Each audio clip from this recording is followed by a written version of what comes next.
Let's look at this data set on the right here. We have the data values 5, 6, 7, 8, 8, 9, 10, 11. And then we have the mean listed as mu equals 8, which indicates to us that this would be a population set of data. Now, if we were to subtract the mean from each of the data values and find the deviations from the mean as we did in the last video, that would be 5 minus 8 is minus 3, 6 minus 8 is minus 2, minus 1, and on down, and filling this out like we did last time. And then we find the squared deviations from the mean, 9, 4, 1, 0, 0, 1, 4, 9, as we did last time. That sum of the squared deviations turns out to be 28. And so our variance, and this again is the symbol for the population variance. So we're assuming that this is population data, and that is the average of the squared deviations from the mean. So in other words, we add up those squared deviations and divide by the number of data values, and that's 28 over 8, giving us 3.5. And then we talked about how the standard deviation is a measure that has the same units as the original data values. So it's a measure of spread or dispersion that has consistent units with the data values, and that is found by just taking the square root of the variance. So we'd have the square root of 3.5. And then when we round that to 1 decimal place, as we should, because the data values here are all whole numbers, we wind up with a standard deviation of 1.9. Now, let's notice over here, in this set of columns, we have x bar instead of mu.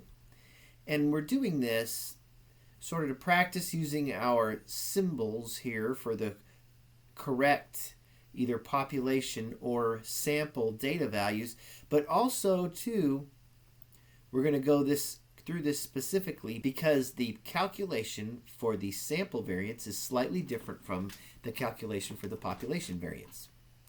So the first thing we would do is find the mean of that data set. Well, it's still 8, minus 3, minus 2, minus 1, 0, 0, 1, 2, 3. Square them, we'll have 9, 4, 1, 0, 0, 1, 4, 9. And again, we're doing this just to practice this so that we can see real clearly just what is this standard deviation. It is a measure of how spread out these data values are.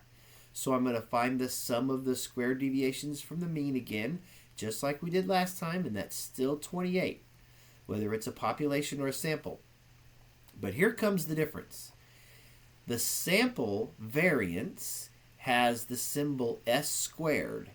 So that is going to be the sample variance.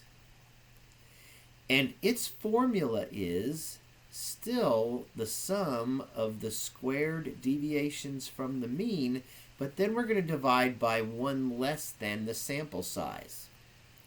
So for this data set, it would be 28 over 7. So the sample variance is going to be 4. And then the sample standard deviation, which gets the letter S. That is the symbol for the sample standard deviation. And it is so important that we are able to differentiate between population data and sample data and use the correct symbols.